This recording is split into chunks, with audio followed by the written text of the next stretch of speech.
Olá, pessoal, bem-vindos às Diferenças. Nós vamos conversar com a deusa Samu.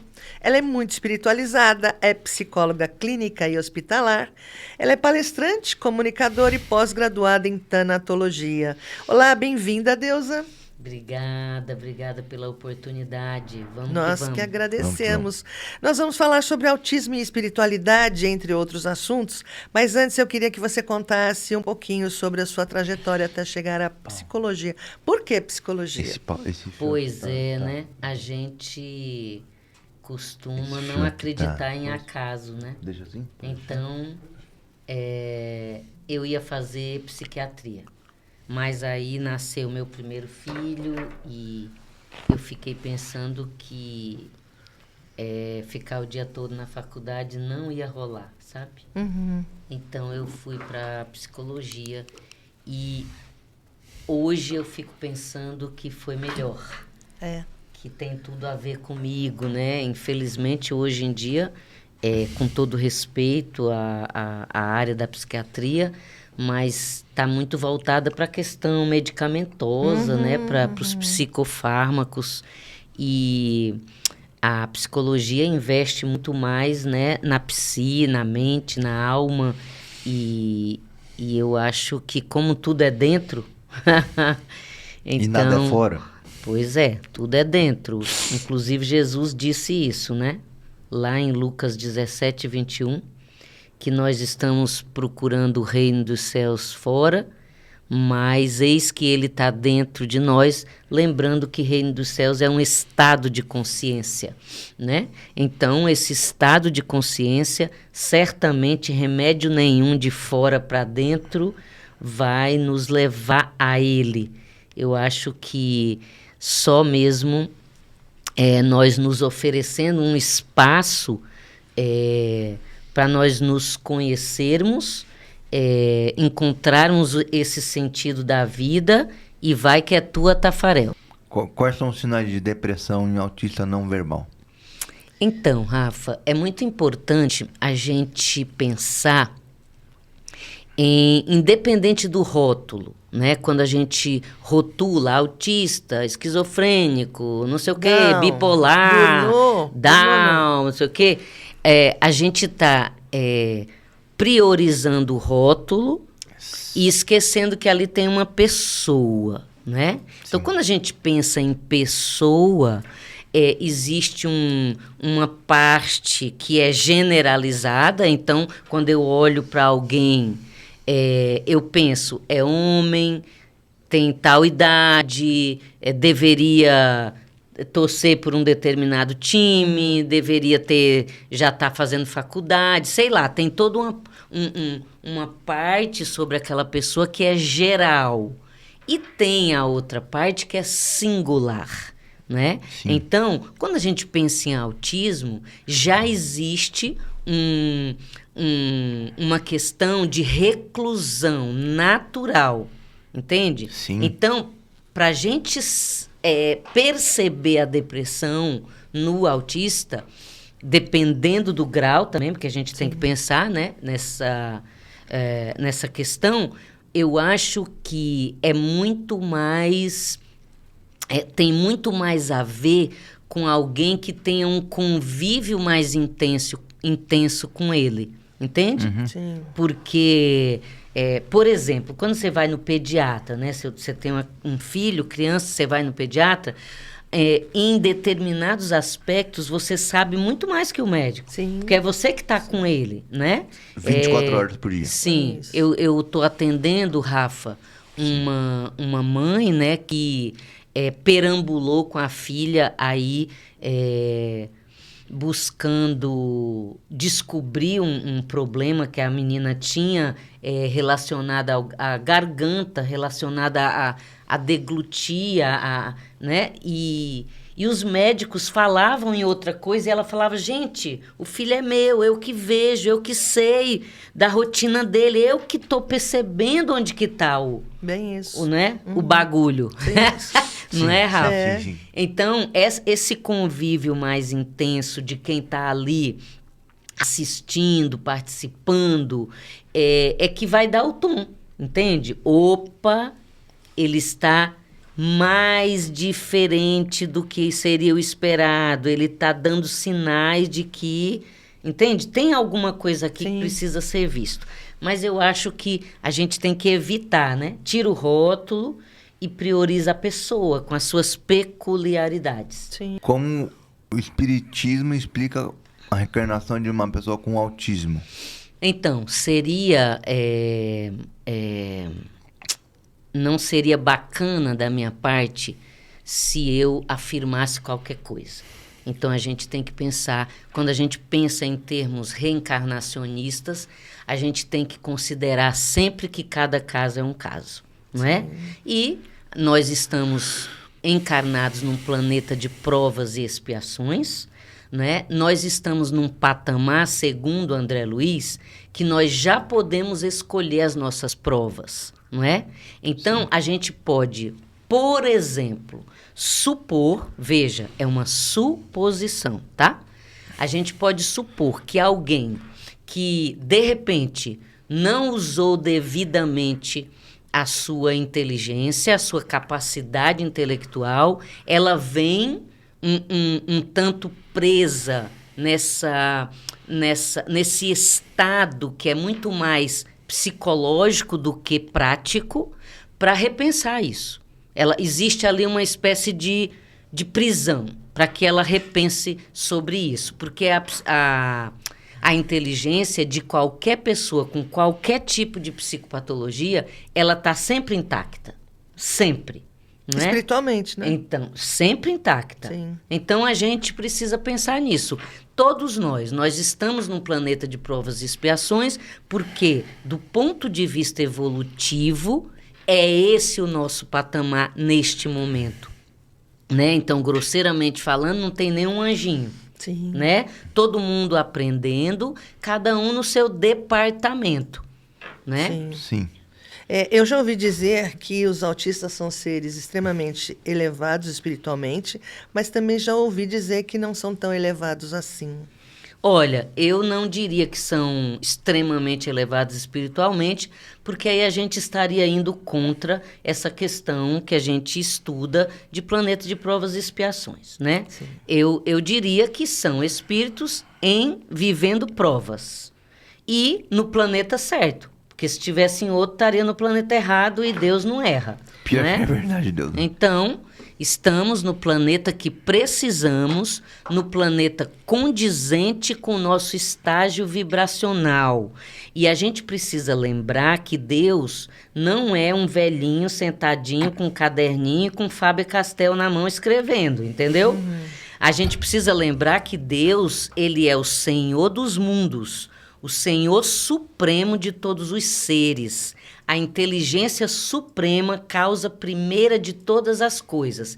Então, como que seria essa ação divina para que nós estivéssemos no lugar certo, com as pessoas certas e vivendo a experiência certa? A lei de ressonância. Né? Deus se expressa através das suas leis. Então, nós estamos aqui vivendo na lei de ressonância. Segundo André Luiz, lá no livro Evolução em Dois Mundos, lá no capítulo sobre o fluido cósmico, item 1, parágrafo 1, ele diz que nós estamos imersos no plasma divino, que é o fluido cósmico. Então, se nós estamos imersos e o plasma é um solvente, então nós estamos em Deus, nos movemos em Deus e estamos permeados por Deus. Mas como que é isso? Porque quando a gente é criança, a mãe fala, vai com Deus. E aí o outro chega e fala, vai com Deus. Aí você fica pensando num Deus que vai um pedacinho para cá, um pedacinho para lá, né, Rafa? Exato. Exatamente, Deus. Então Deus não vai se dividir em pedaços, né? Ele age através das suas leis. Então, nós estamos imersos na lei de ressonância. Não estamos aqui por acaso, não estamos vivendo determinadas experiências por acaso. Sim. O Rafa não está Rafa por acaso, não está filho da Miriam por acaso e não está vivendo essa prova por acaso. Então, o que nos cabe? Fazer o nosso melhor. Sim. Eu acho que você já falou, mas eu queria saber como é que se explica a convivência com pessoas narcisistas e psicopatas nesta encarnação. Porque, assim, é o que você acabou de falar, todo mundo que está aqui, ninguém é santo. Senão a gente nem estava aqui, né? Porque aqui é planeta de expiação. Sim. Provas de expiação. Então, se a gente está aqui, a gente já não é santo. A gente está com problema. Sim. Nós precisamos pensar, né? A gente aprende que hoje em dia não se fala mais psicopata, né? E se fala o que, Deus? Sociopatia. A pessoa é sociopata, entendeu? É então, a mesma coisa? É sinônimo, É uma então, variação. mas psicopata, a Organização Mundial de Saúde, a Associação Não Americana usa de mais. Psiquiatria sugere que a gente não use. Igual o bipolar, né? Antigamente, o bipolar é o transtorno, Ai, faz tanto tempo que eu não falo que eu esqueci. Deus do céu. É o... Transtorno de humor. Não. O bipolar é o transtorno bipolar é a psicose maníaco-depressiva de antigamente. Sim. Então, a Associação Americana de Psiquiatria entendeu que muita gente não fazia o tratamento porque tinha restrições. Imagina um juiz, eu atendi juízes que tinham transtorno bipolar. Queima o filme, você não pode Imagina falar. o juiz chegar e falar, hoje eu não sou vou bipolar. atender porque eu sou... Não, Sim. porque eu sou psicótico, maníaco, depressivo. Pior ainda. Então, mudou o nome para transtorno bipolar. 2 polos. É a mesma coisa. Só mudou um nome mais tranquilinho. Então, leve. quando você Pega pergunta leve. de Por isso que mudou psicopata para sociopata. Sim, sociopata. Né? Porque é bem pesado, né? Uma pessoa psicopata, meu Deus. Né? Mas é psicopata. Então, sociopata. Então, assim, ele tem pontos positivos, mas no convívio social, na troca social e na demonstração de afetos, ele está prejudicado, Sim. né? Bom, eu acho bacana a gente lembrar que Jesus disse que nenhuma ovelha se perderia. Isso é maravilhoso, né? Então, toda pessoa com qualquer tipo de adoecimento, ela não é. Não é? Então, o narcisismo, nós todos, em algum grau, somos narcisistas. Entende? Porque é uma questão até de sobrevivência. Entende? Então, um grau de narcisismo qualquer, ele é bem-vindo. Senão você não se valoriza, senão você não se respeita, senão você, entre muitas aspas, em algum grau, não se acha. Entende? Então, o que a gente precisa pensar dentro dos 2 polos, narcísico e sociopatas? A gente precisa pensar em intensidade e regularidade. Se uma pessoa com padrão narcisista, ele desenvolve relacionamentos tóxicos, ele oprime, ele pressiona, ele adoece outras pessoas no convívio, aí a gente precisa pensar em se cuidar, em manter uma distância razoável, não é? Sim. Então, Mas e ele? Como ele fica nisso? Ele, enquanto reencarnado aqui nesse plano, ele sabe que ele faz tudo isso. Ele sabe que ele machuca as pessoas. Então, ele não tem o Por sentimento. exemplo, Deus... então, ele não sabe, ele não tem o grau de consciência que uma pessoa normal tem.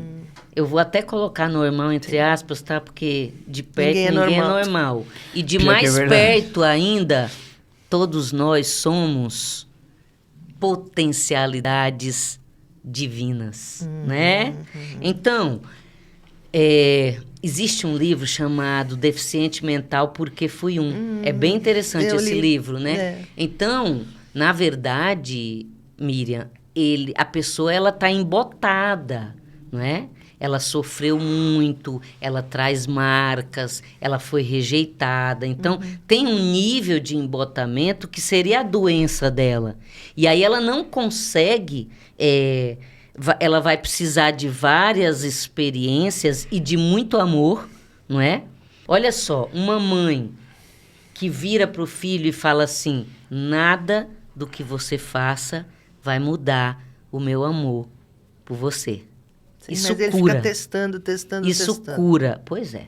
Isso cura e você vai ter que achar maneiras de lidar, de resistir, de caminhar, Sim. entende? Essa é a prova, né? Essa é a prova. E uma das técnicas maravilhosas que funcionam bastante é você, quando a pessoa está dormindo, você conta mais ou menos 7 minutos, que é o tempo que ela está entrando em ondas tetas, né? Do ponto de vista espiritual, o espírito ainda não foi dar uns rolezinhos, ele está aqui perto, Sim. entendeu? Então você 7 vai... minutos para ele dar rolê sem... Isso. Você vai contar 7 minutos e aí você vai conversar com ele, dando comandos positivos, entendeu? Você veio para ser melhor, você é amado, você está em segurança, você consegue fazer melhor, entende? Sabe que eu fazia isso quando o Rafa era bebê? Eu esperava dormir, porque ele tem autista, maior dificuldade para dormir, pegar no sono, tomar remédio, barará. E eu ia lá. Ele estava dormindo, não era 7 não, era meia hora, tal. O cara fazia assim, virava e não deixava. Não deixava. Uma loucura, né? E aí eu falei, tá bom, né? Aí você vai tentar outra noite. Aí eu falei, bom, vamos dar um tempo. Sim, sim. Né? Mas Cara não tá funciona afim. para adulto também. Não, eu tento, mas não deixa, do mesmo jeito, não deixa. Bom, eu queria falar do desamparo das crianças e adolescentes no ambiente escolar. E isso vale muito para autistas por conta da questão do bullying também, né? Na verdade o bullying... No caso, na faculdade também, né? Sim. Na verdade, o bullying, todos nós vivemos algum tipo de bullying, né? E ele, é claro que em alguns casos se intensificam mais justamente porque o quadro da pessoa denuncia, não é? Assim, entre nós que não Sim. temos um quadro específico que seja muito explícito, Sim. a gente já sofre bullying. Eu era muito magra, né? E a minha mãe cortou, eu tive piolho, minha mãe cortou meu cabelo bem curtinho. Bem curtinho. Então o pessoal me chamava de Cibita e Bicó. Cibita, pois é, também não sei. Aqui em São Paulo? Não, lá no Nordeste. Eu sou do Que Nordeste. lugar? Eu sou do Piauí. Piauí. Então, a gente sofre bullying, né? Sim. Eu não sei se você viu aquele filme Extraordinário. Sim. Maravilhoso. Aquela cena, quando ele tá no quarto, ele fala pra mãe, vai ser sempre assim?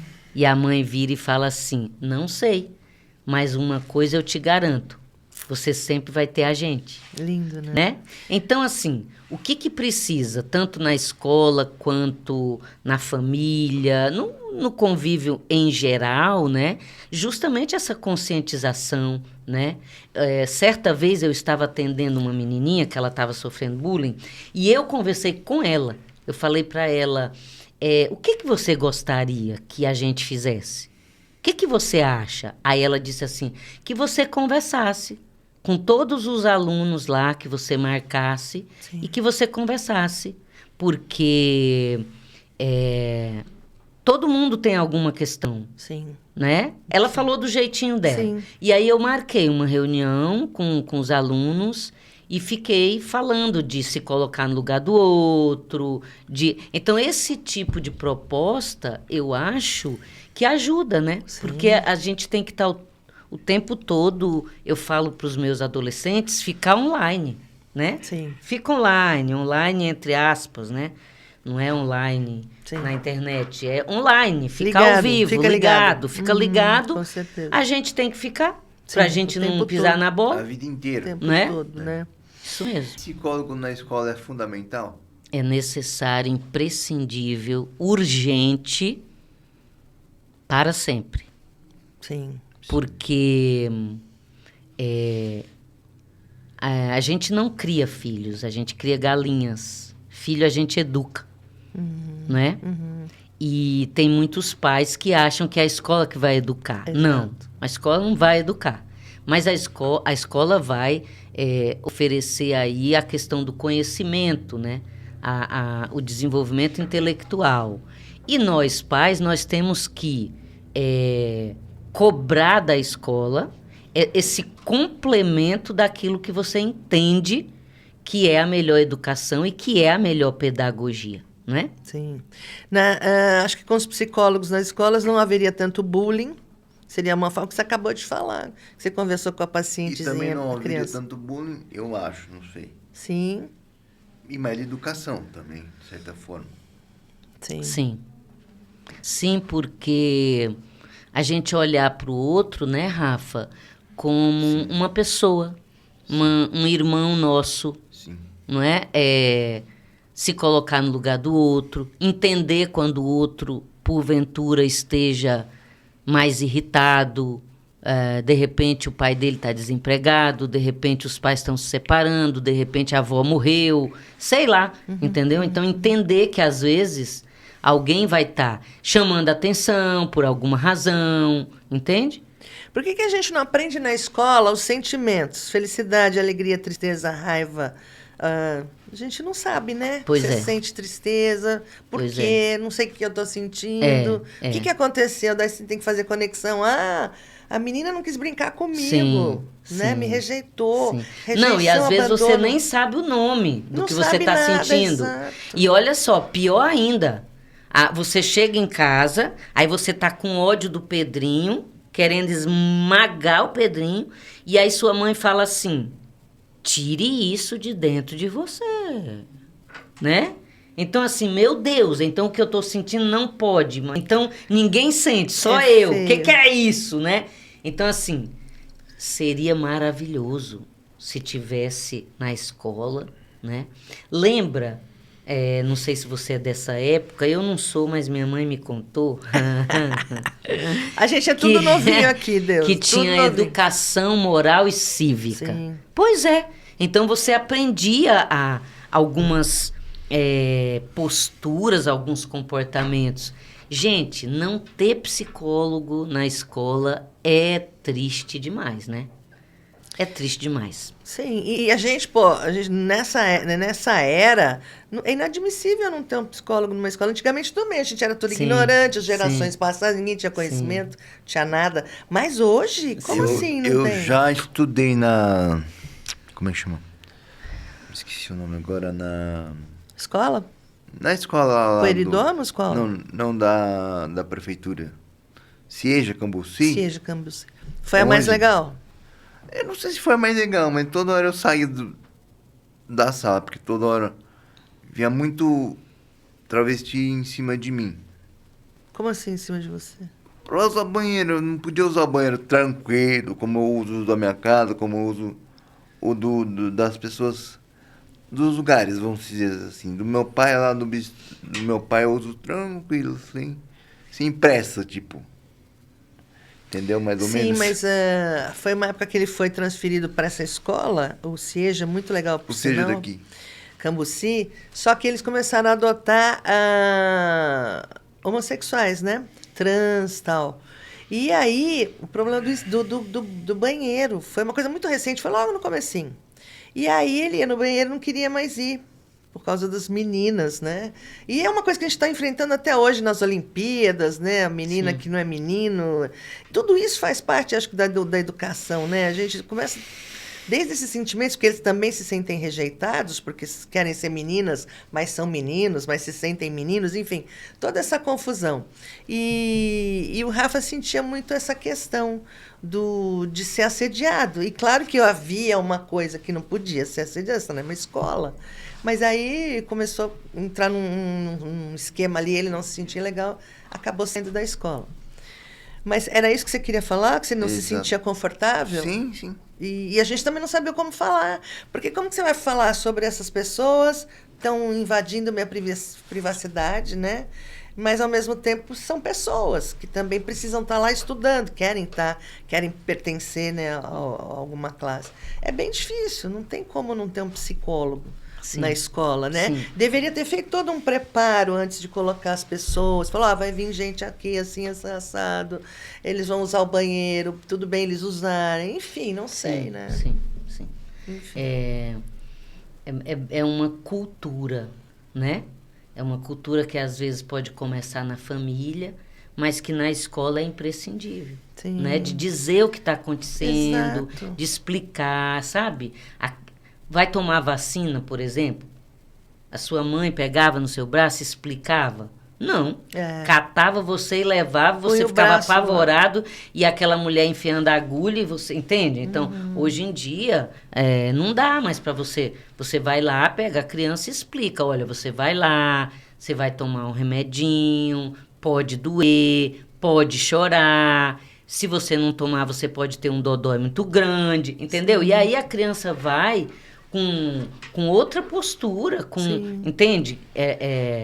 Entendendo que é necessário. Conhecimento. Então, essa presença de um psicólogo e às vezes também do psicopedagogo, né? O psicopedagogo, ele não é um psicólogo, ele é um pedagogo com noções de psicologia, justamente para perceber quando que é um problema que é pedagógico e quando que é um problema que é emocional e que tem que procurar ajuda e tudo mais, né? Voltando um pouquinho, Deus, o que você falou que a criança, o Pedrinho fica com raiva e ele vem e a mãe fala, não pode, é feio, blá, blá, blá. Mas também tem outro lance. Quando o Pedrinho fica com raiva e ele vem descontar na mãe, no irmão, não sei em quem, nem ele sabe o que está acontecendo. Então, que bom que você voltou, né, na questão, porque qual que seria, então, o comportamento ideal? A mãe validar a raiva, nomear a raiva, entende? Mas a mãe não sabe também o que aconteceu na escola. Acontece com o Então, Rafa. O Rafa vem pra cima de mim. Não, mas então, Falei, vem Rafa, aqui, não sei o filho, que tá vamos acontecendo. conversar. O que você está sentindo? Mas eu E tenho o que aconteceu? Não é? E aí, quando ele contar, você vai falar, então, o que você está sentindo é raiva, nomeia. Todo mundo sente raiva. E aí, o que a normal. gente... É normal, todo mundo sente raiva. A mamãe Mas não também, pode às bater. vezes, tem... olha só, todo mundo sente raiva. O que a gente vai fazer com o que a gente está sentindo é que é a questão. Então, um primeiro movimento, tentar entender o que porventura está acontecendo na vida daquele amiguinho e por isso ele está agressivo, né? Sim. Então, quando eu faço isso, eu estou ajudando a qualquer pessoa, no caso, eu estou ajudando ela a exercitar a empatia. Porque senão eu vou entender que todo mundo é malvado, não, né? Aquela pessoa, ela também está em sofrimento, ela também não está sabendo o que fazer com o que ela está sentindo. E aí, a partir disso, ver como que pode, se for na escola, que tipo de providência tomar, etc, etc. Mas as crianças podem ser O que eu acho extremamente... mais estranho... Só um minutinho, Rafa, só um minutinho, por favor. As crianças podem ser extremamente cruéis, em especial na escola, porque estão longe dos pais, dos cuidadores, é isso? E aí solta a raiva, solta tudo? Sim, pode ser. Porque ela está lidando, às vezes, com um sentimento de impotência, entendeu? Então, imagina uma criança que, por exemplo, nada pode. Aí na Entende? escola- Então, na hora que ela está num ambiente que ela se sente minimamente, Livre. entre aspas, liberada, ela vai lá e apronta. Mas ela não apronta necessariamente porque ela é má, não é? Não, ela apronta porque ela está Ela sufocada, quer ela não descontar sabe o que alguma fazer coisa com aquilo. Sim. do ambiente em Sim, que ela vive, os sim, pais brigam e ela sim, quer extravasar. inveja, porque às vezes ela vê o pai do outro cuidando, Foi levar a criança, o mãe meu do pai outro nunca me leva. trouxe. Exatamente, né? Eu atendo gente que não é autista, que não é nada, que não, mas que tem inveja, porque o pai, a mãe manda lanche, então tem aquele lanche que seria a concretização de um afeto, O sabe? amor, Que você sim. vê que alguém Cuidado, cuidou, que sim. alguém pensou, entende? Então, a criança compara. Minha mãe só coloca um pacote de waffle lá na minha... E é na tudo minha... inconsciente, né? Olha Claro, que louco que é. Você nem claro. sabe. Não, você Se a gente tá tivesse essa clareza, não precisava de psicólogo, né? vamos imaginar que você trabalha fora e que você está na maior correria, então Sim. você enfia ali Um o saco de o biscoito pacote e de pronto. biscoito e um suquinho de caixa e vai Sim. com Deus, entendeu? Mas ele tá olhando pro outro, ele tá percebendo Ele tem referência o outro. ali com os coleguinhas. E aí ele extravasa. E ele escolhe a criança que ele vê que é mais fragilizada. Por que o bullying vai naquela criança? Ele vê que a criança é mais, sei lá, tímida? Como que é? É difícil a gente dizer, né? Porque a gente não sabe exatamente qual que é a questão dele, né? A gente não deve pensar com a cabeça adulta, Sim. entendeu? A gente tem que tentar pensar com a cabeça de quem está fazendo a coisa. Sim. Assim, tipo, se você estivesse no lugar dele, com aquela idade, na circunstância dele, será que você não faria? Mesma Entende? É que a gente geralmente pensa com o cabeção da gente. Certo. E aí tá tudo errado, tá tudo louco, tá tudo, entendeu? Sim, sim. E Deusa, para onde vão os nossos para onde vão os nossos silêncios quando nós deixamos de dizer o que a gente sente? Bom, tem uma aula, né, na quarta série que todo mundo odeia, que é o ácido ribonucleico. E a gente fala assim, meu Deus, para que eu estou aprendendo isso? Para que eu vou usar essa coisa aqui, né? A epigenética hoje... O que é epigenética? Epigenética é a nova biologia, além da genética. Epigenética, além da genética. Dr. Bruce Lipton é o pai da epigenética. E uma das maiores descobertas da epigenética é justamente que apenas 10% das doenças genéticas são genéticas. Então, 90% das doenças nós criamos. Toda vez que você pensa, toda vez que você sente, toda vez que você fala, você está gerando sinais eletromagnéticos que vão para a sua epífise e que vão ser transformados em impulsos químicos, hormônios do estresse. E esses hormônios vão para as nossas células. Então, para onde vai o nosso silêncio? Geralmente, se você está num silêncio mais de recolhimento, de meditação, é uma coisa. Mas se você está num silêncio que você guarda mágoa, que você fica remoendo questões, a nossa mente ela não sabe o que é presente, passado e futuro. O nosso cérebro ele é apenas o transdutor da nossa mente. Então é tipo assim, você chega em casa, a TV está ligada, está passando um programa nada a ver. Você muda o programa ou chuta a TV? Entendeu? Então, vamos pensar que silêncio é esse, por que eu estou silenciando. Você está triste? Pois é, vamos falar disso. Vamos. Ninguém fala. Então, vamos falar. E é assim, você vê nas mídias sociais, Instagram, você tem que ser feliz. Você vai lá, mostra você no iate, nas férias, não sei aonde, maravilhoso, magérrimo. Tudo Sim. lindo, tudo maravilhoso. Cadê a tristeza? Sim. Pô, todo mundo tá bem, só eu que não tô. Sim, não é? Sim. É por isso que todo mundo deveria fazer uma boa psicoterapia, né? Sim, com certeza. Ok, agora nós vamos falar sobre tanatologia. O que é, né? Sabemos que é uma de suas especialidades, né, Deusa? Thanatos é o deus da morte na Grécia Antiga. Tanatologia é o estudo da morte e do morrer, não é? Então, a gente estuda todo o processo do morrer, os seus desdobramentos, e a gente tem um pacto com o paciente, trabalhando na área de cuidados paliativos, de acompanhá-lo até o desfecho. Se o desfecho for a morte, a gente vai ajudar a família nessa elaboração. Se o desfecho for a alta, a gente vai ajudar o paciente a elaborar, porque ninguém chega à beira do túmulo e volta igual, né? E é muito importante a gente falar que luto não tem a ver só com morte. Luto separação, divórcio. Luto tem a ver com perda. Toda vez que você está vivendo uma perda, você entra no processo de luto. Perdeu o emprego, está enlutado. Perdeu um animal, está enlutado. Terminou um relacionamento, está enlutado. O filho foi embora para outra cidade, está enlutado. Você mudou de cidade, você está enlutada. Você teve que amputar um membro, você está enlutada. Você entrou na menopausa, você está enlutada. Entende? Você está envelhecendo, você está enlutado. Então, toda perda envolve um luto. E como é que funciona? O parente do paciente, que no caso hospitalar, eles que contratam? Não, a maioria dos hospitais... Eles que contratam você, Deusa? Então, a maioria dos hospitais hoje já tem psicólogo hospitalar. E só pode ser psicólogo? A grande maioria. Sim, né? Tanatologia é um ramo, né, dentro da psicologia, né? E o psicólogo hospitalar, ele não precisa necessariamente ser tanatólogo, não é? Mas o fato de você ter essa especialização é um plus, não é?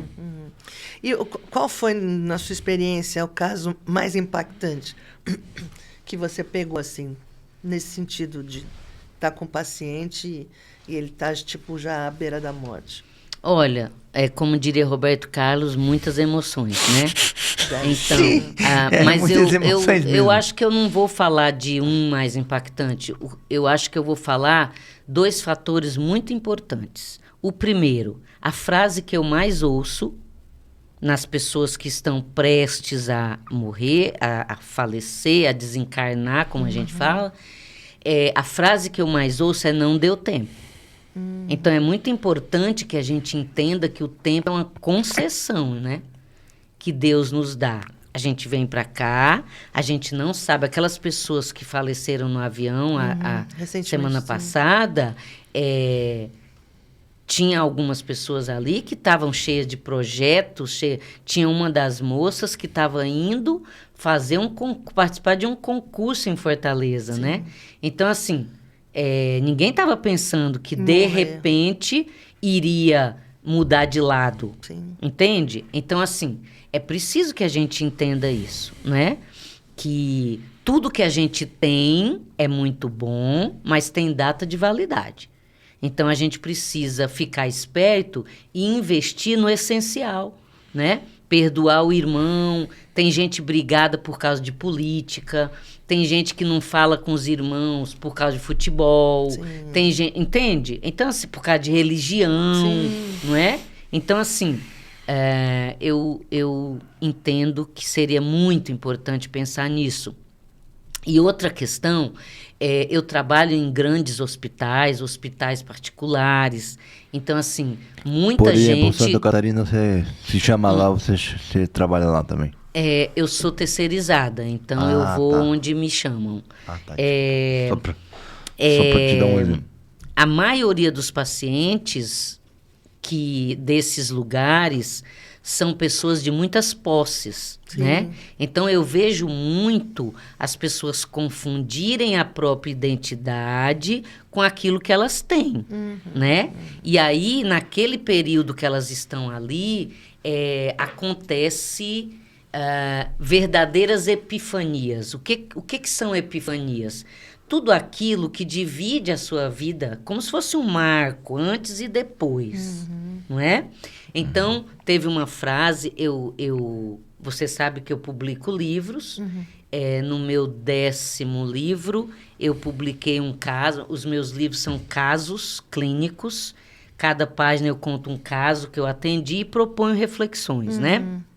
Então, no meu 10º livro, eu publiquei um caso muito interessante de um paciente terminal que ele disse assim: "Ô Deusa, você percebeu que eu não morri ainda?" Aí eu falei: "Claro, né? Eu tô aqui conversando."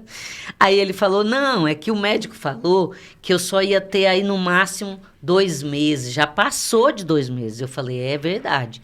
Aí ele disse assim: "Você sabia por que eu não morri ainda?" Eu falei: "Não."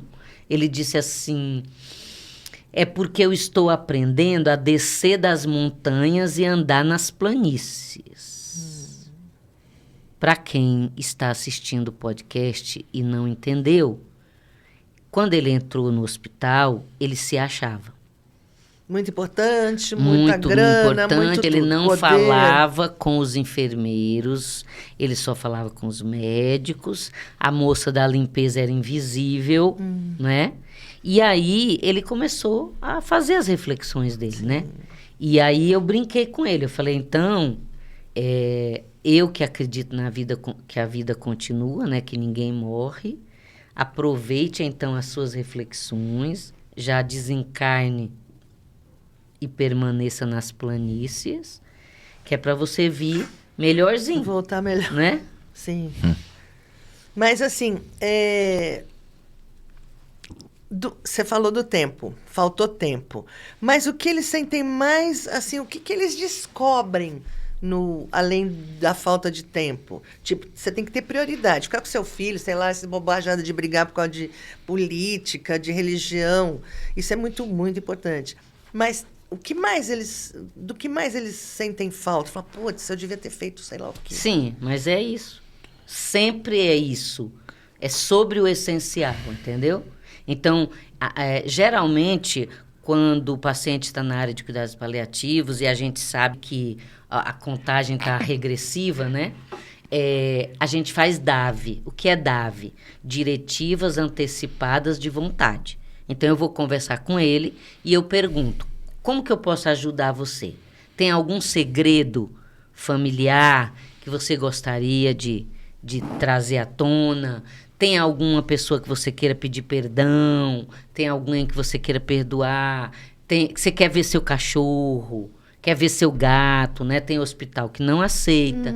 Tem todo um protocolo, né? E a gente vai lá e leva o cachorro para tomar vacina, para tomar banho e tudo mais, e deixa bonitinho e leva para se despedir, entende? Então, assim, tem casos, assim, bem peculiares, né? Mas todos sempre voltado para essa questão de pedir perdão, de perder o tempo, que devia ter falado mais com fulano, devia ter estado mais com cicano, né? É a música lá do devia ter amado mais, Epifania. nananana, ter visto o sol se pôr.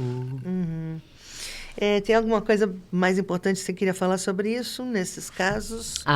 Eu quero falar de Deus. Sim. Independente Eles de falam religião. sobre Deus? Provavelmente. Não? Falam, mas... Ficam com medo do que vai acontecer? Sim, Você está morrendo, todo por onde eu mundo estou tem, indo? O que todo está mundo acontecendo? tem, né?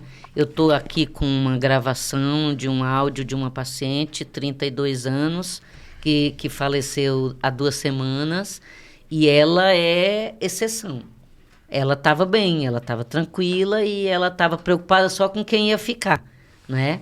Mas, assim, maciçamente, todo mundo tem medo, né? Porque não é medo da morte em si, mas do desconhecido, né? Então, eu queria falar de Deus. Eu acho que, independente de religião, a gente precisa se dar conta que a vida continua, né? Que nós somos seres imortais em experiência na carne. Então, a gente tem que ficar esperto. Deus, espiritualidade e saúde mental, qual é a relação? Olha, quando a gente fala em psicologia de espiritualidade, a gente pensa em tudo que a pessoa usa para transcender, né? Então, eu acho muito importante, porque você entender que tem um propósito maior e que você está passando por aquilo para você fazer as suas reflexões e sair daquela experiência melhor, isso é maravilhoso.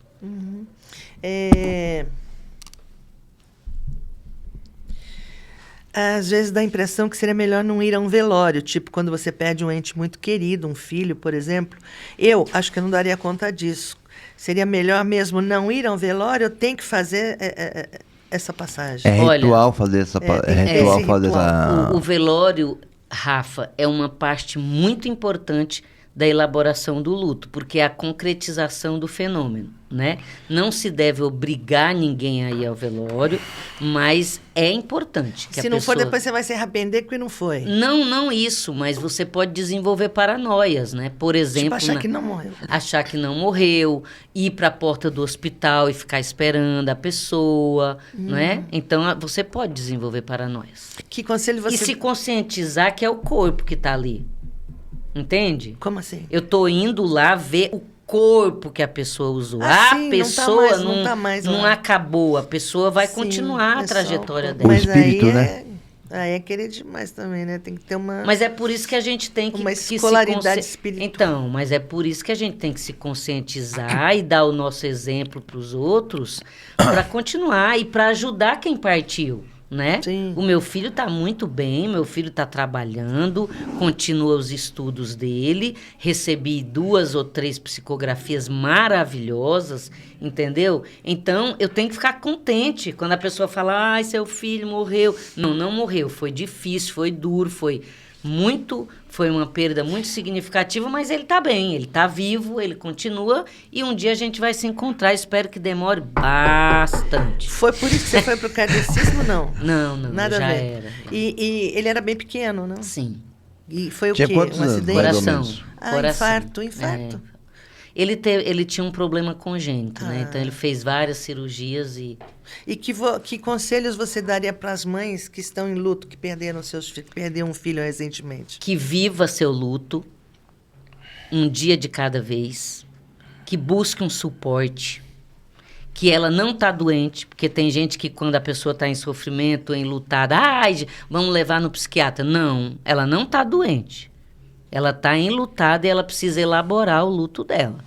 Então, um dia de cada vez, busque suporte e você tem, teoricamente, 1 ano para elaborar. Teoricamente, porque o luto é seu. Sim, é individual.